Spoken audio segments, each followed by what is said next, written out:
Hi guys, I'm Jess and it's time for my January book haul. This January I bought 16 books, lots and lots of these are multiple copies. I pre-ordered many of them and then found different copies at local bookshops.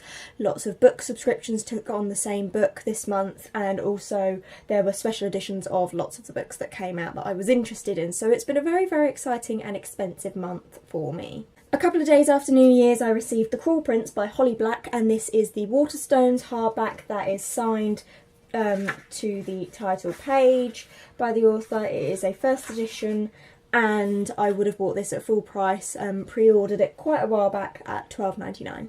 The second book that I got was Batman Nightwalker by Marie Lu, and this is something that I picked up at my local comic book shop that I used to work at, so this would have been $12.99 minus a 10% discount because I still get my discount, which is lovely. I bought this because I have Wonder Woman Warbringer in the same style hardback, and that was a signed edition from Waterstones, which I was really happy to get. Unfortunately this one is not signed, but I wanted the set to match. The third book I received in January was Iron Gold by Pierce Brown. I've been raving for this to come out for ages. This is the Waterstones edition with black edges, which I'm very excited for.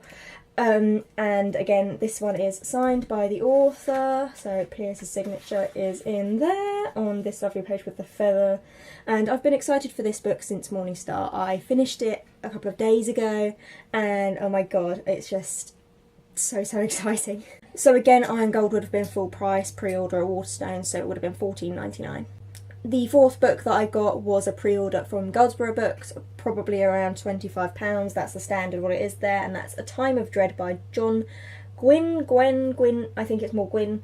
Again, this is a signed copy, and will be a first edition. This is the Of Blood and Bone new series, and John Gwynne's had another series prior to this, Malice, Valour, Ruin and Wrath, which I have always been looking at, hadn't ever picked them up, so I thought it would be a good idea to start a signed collection of a new series by him. The fifth book I received was one I actually won on Twitter, and this came directly from Alwyn Hamilton, and it is Traitor to the Throne, the second book in the Rebel of the Sands trilogy, and this is the American paperback. So the American paperback came out a couple of weeks ago, and she did a giveaway to celebrate, and I was one of the lucky, I was the lucky winner, and she was going to sign it, and I didn't expect her to actually personalise it, but she did. Are You a Rebel or Traitor to the Throne? I was really lucky to receive this, and it's probably the first American paperback that I've ever owned, and I really like the artwork that's on it. I don't tend to like copies with people on the cover, but I really like the way that this works, the blue-eyed bandit, and I was very lucky to receive this. After receiving those books in the week, at the weekend I went back to my local comic book shop and picked up Zatanna by Paul Dini. So this is a graphic novel, and this was £36 plus my 10% discount off. So it's an expensive book, but as you can see it's all colour paper, and so the printing is quite substantial, so I'm really excited to read this at some point because I reckon I could do a cosplay as this woman. I'm not too different and I can get away with being as short as I am for this. The Saturday that I went out and bought Zatanna, I came home to 2 book boxes and 2 wrapped packages, which was very exciting, and the first to be unwrapped was a Batman Nightwalker by Marie Lu, and this is a signed copy, so I knew that I had one on the way when I picked up the one earlier on in the month, but I couldn't help but get one that matched plus one that was signed. And I don't think this is an awful cover. I really like the yellow in it because that's kind of the black and yellow aspect of Batman, but I just don't like the artwork of these covers, and that's the reason I didn't get this version copy of Wonder Woman Warbringer. So I couldn't get a signed copy of that, so I didn't bother with it. I just got the UK Penguin edition. I actually kind of have no idea how much this or the other Barnes & Noble pieces that I got cost, because when it comes to the exchange rates and then the non-sterling fee and the packaging, splitting it up is just really difficult. So I haven't got a clue how much this cost me. Second Barnes & Noble package had The Girl in the Tower by Catherine Arden in it, and I knew that this was a signed copy, and then it arrived without the sticker, and I panicked quite a bit because I thought, what if they've sent me one without the signed copy? But it is signed, so it's all fine. The next package that I had to open that day was the Owlcrate box, and in that box was The Cruel Prince by Holly Black, and I was ecstatic with this box. This cover is so incredibly different to the original cover that is being printed everywhere. Even the Barnes & Noble edition, which I absolutely adore but can't get a hold of, which is all in black, is completely different still. And this has got a really lovely artwork underneath the cover, which is nice. The UK editions don't have that, and as opposed to usually they have a signed book plate for us with Owlcrate, they actually have it signed onto the book itself, which this was a huge step up for Owlcrate, and I was really impressed by the effort they made in this box, and I think the cover's absolutely beautiful. The last package that I had to open that day was the Howler edition by Illumicrate, and it was absolutely fantastic. I did an unboxing video of it when it came out, and all of the pieces in it were incredible, and of course the book that was involved in it was Iron Gold by Pierce Brown. Now, we had a signed book plate attached, and I didn't use it because recently Pierce Brown was in the area, so I took the liberty of spray painting it gold. It's a little bit scratched from where it's been in my bag because obviously it's a personalised copy now, so it's not worth anything to anyone but me. So I spray painted it gold. Pierce was quite impressed. He asked if I wasn't satisfied by the black and red edges, and actually I told him that I was getting those as well. But this is now a personalised copy to Jess Pierce Brown, and again I knew that I had pre-ordered copies of Iron Gold, but I couldn't resist the Howler edition by Illumicrate, and I'm very happy to have got it, and really happy that I've got such a personalised unique copy now.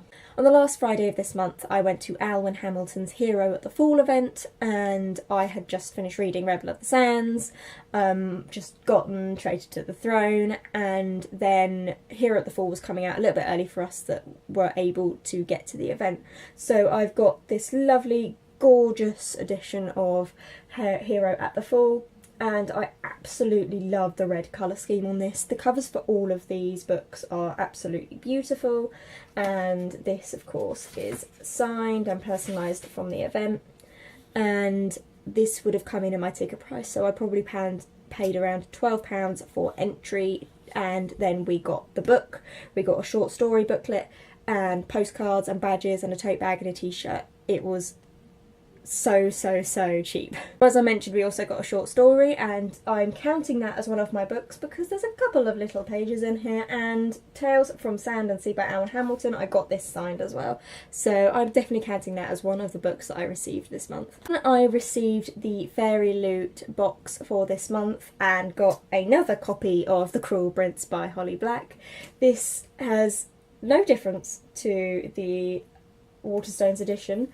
There is a signed book plate which I haven't properly stuck in yet, and I'm probably looking to, rather than add this to my signed collection, properly trade it away for a different book so that I've not got too many copies of the same thing. I think a copy that is signed directly to the page is worth more than one with a signed book plate, so as lovely as it was to get another copy of this, I'm probably looking to trade this away for something else at some point soon. And then I was in Waterstones over that weekend and saw this, The Mermaid and Mrs. Hancock by Imogen Hermes Gowar, I have no idea, with beautiful blue sprayed edges, and I was looking at the spine and the cover art and it was just gorgeous. I couldn't not pick it up.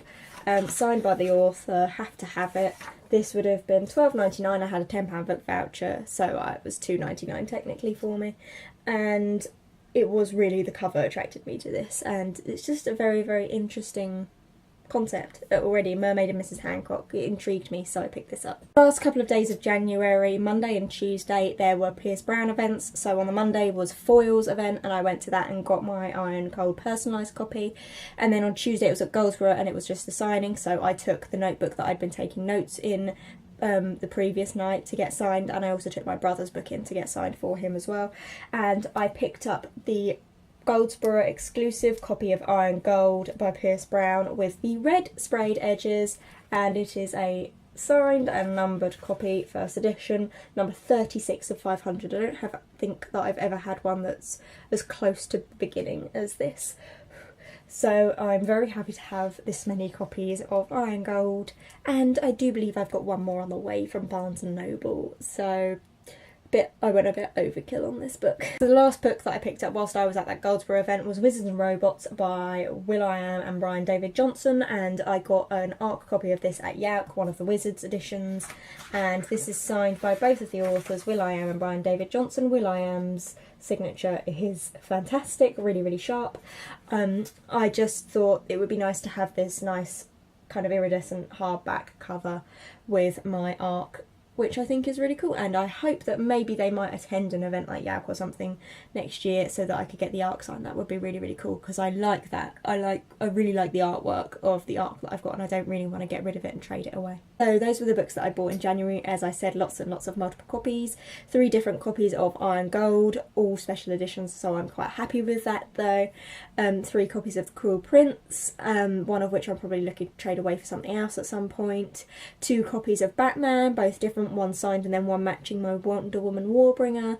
Another copy of Traitor to the Throne, the first US paperback I've ever had, and then just other signed copies that I've managed to pick up over the course of the month and pre-order, and one of which I'd already read.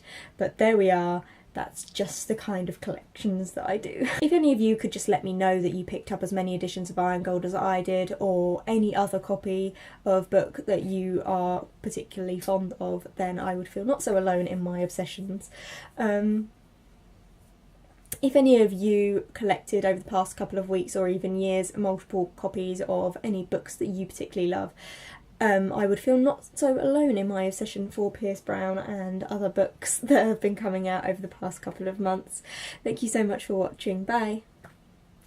If any of you managed to pick up several editions of any books that you enjoyed over the years, do let me know, because then I would not feel so alone in my obsessions for collecting signed books and special goodies.